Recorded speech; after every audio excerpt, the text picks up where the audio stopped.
Hello and welcome. Claire Attic here, and I'm delighted that you are joining me for another financially focused training topic. And this week is a really juicy one. We're going to be talking all about our money mindset. Now, what is a money mindset? Well, it's the set of beliefs we hold about money. This may sit at a subconscious level. You may not even realise that you have these beliefs, but the beliefs that you have can be having a significant impact on both your personal and business lives. So this week we are going to be exploring how your money mindset is formed. Where did you get these beliefs from? We're going to be talking about some of the common mind blocks that people have and talk a little bit about where these have originated from. And we'll go on to talking about the impact, both positive and negative, that it may be having on you and your business. And next week, we are going to continue the theme by talking about some of the strategies that you can implement to grow a healthier money mindset.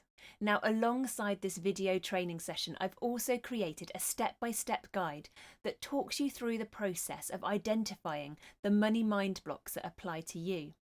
It will encourage you to think about where those beliefs about money have originated from, and it will also talk about the impact it may be having on your business. So head over to the website and download it. It's completely free and it's a really useful exercise. So let's get started by just thinking a little bit about the word money. It's a really funny word that can evoke such strong feelings and emotions in people. For some, it may give them feelings of ambition, success, opportunity, drive, ambition. For other people, it may create feeling of overwhelm, anxiety, stress, worry, embarrassment. It varies so much in different people, and the response that they have to money is very much driven by those underlying set of beliefs that they hold. Now, in our society, money can feel a little bit like a taboo topic. It's something that makes people feel a little bit awkward or embarrassed to talk about, or maybe even considered to be impolite. Now, it's quite understandable where this embarrassment and this awkwardness comes from. Right from early childhood, we're encouraged not to really talk openly about money, and this then creates some of the beliefs that we hold about money as we enter into our adulthood lives. Now, I was quite fortunate as a child because my parents involved me from a very early age in conversations about finance and money, and as a result, I feel like my confidence about talking about the subject is fairly high. I remember in particular as a little girl going into a meeting with my parents' mortgage advisor talking about an upcoming mortgage that they wanted to take out. Now, at the time, I thought this was the most boring thing that I could ever be attending, but actually in hindsight, it was such a valuable education and has set me in really good stead for the future. So how have our beliefs about money been formed? As I mentioned right at the beginning, they sit at the subconscious level for many people. So how did they even come about without us really knowing? Well, for many, it comes right back to early childhood. It may be the way that our parents spoke to us about money. It may be the way that we were encouraged to earn and handle money when we were a child. It also has to do with our family history. It has to do with the labels we've given ourselves in terms of our ability to use numbers and maths as we've grown up, and the labels that we've given other people when we see someone with lots of money or very little money. It also has to do with our personal experiences as we've grown older. For example, if you're somebody who's experienced significant debt, or if you've been living paycheck to paycheck, if you've had significant gains or losses in investments you've made, or if you've had a windfall, for example, from the death of a loved one or from a lottery win. Now, one thing I can say for sure is the money mindset that you have is unique to you, and how those beliefs have been formed is very unique too. So why does money stir up such strong emotions in people? Now, for many, they equate money as financial security, and they link financial security to their ability to be able to look after their family. So in doing that, they've indirectly linked money to their ability to care for their family. Now, this creates a huge emotional burden on money, and it suddenly becomes something that's quite frightening. If you don't have money, you can't care for your family. Now, in doing this, you can become very, very protective over money and quite risk averse. And in doing so, you may be sabotaging some of the massive opportunities for success that may be coming your way. So what are the common money mind blocks that I often see coming up amongst different people? Now, the first money mind block is that money is scarce. Now, a scarcity money mindset is very common and is irrespective of the actual amount of money you have.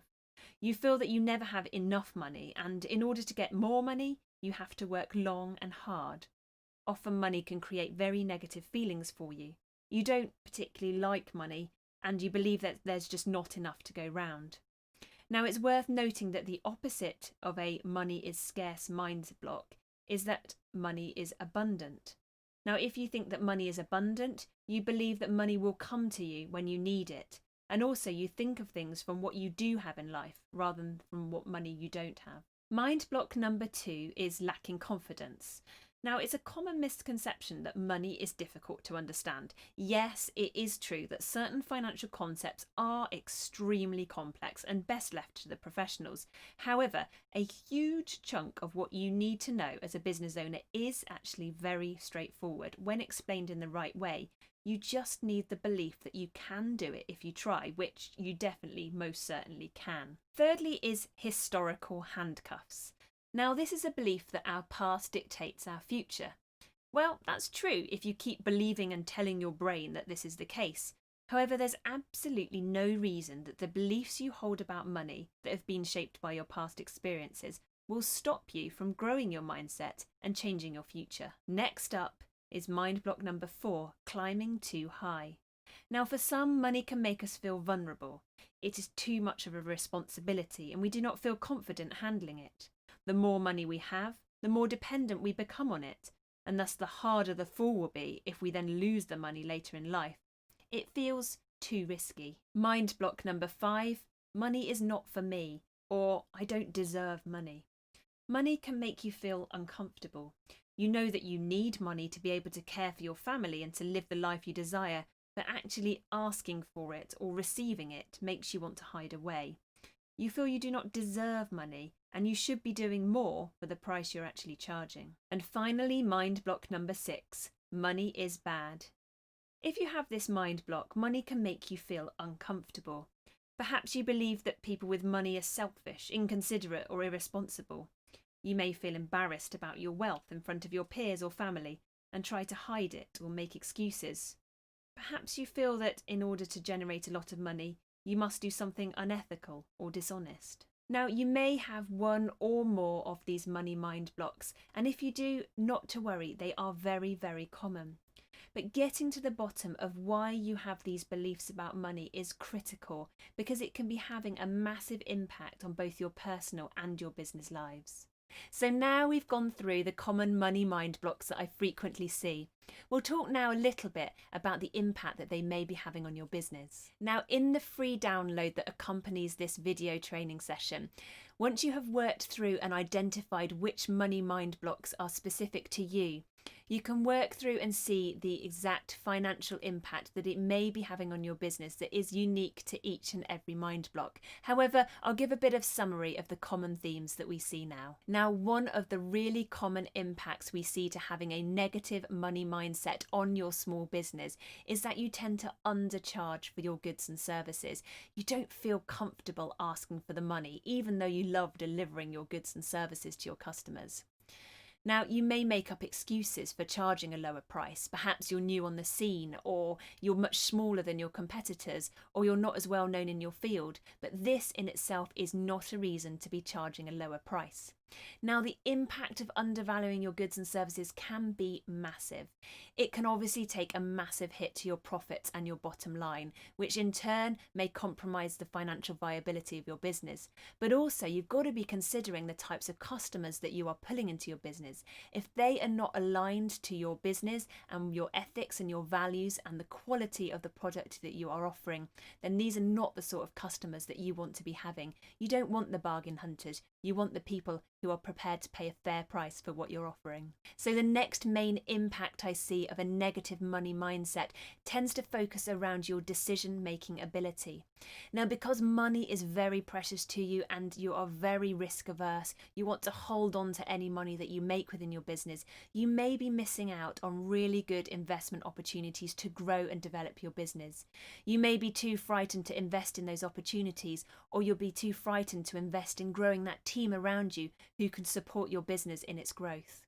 Now, the consequence of this to your business, well, obviously you're going to face stunted growth. There's going to be a ceiling to your financial opportunity within your business, but also you're likely to experience extreme overwhelm and burnout in your business. If you remain your business and you can't grow a team around you, then this is going to be extremely stressful for you and not great for your long-term viability. So now we've talked through those common money mind blocks and talked about the impact it may be having on your business, I encourage you to go and download the free guide that will walk you through how to identify those money blocks that are specific to you and the impact they may be causing on your business. It also encourages you to look about where those experiences and those beliefs have come from in your past, and this is something that is obviously very unique to you.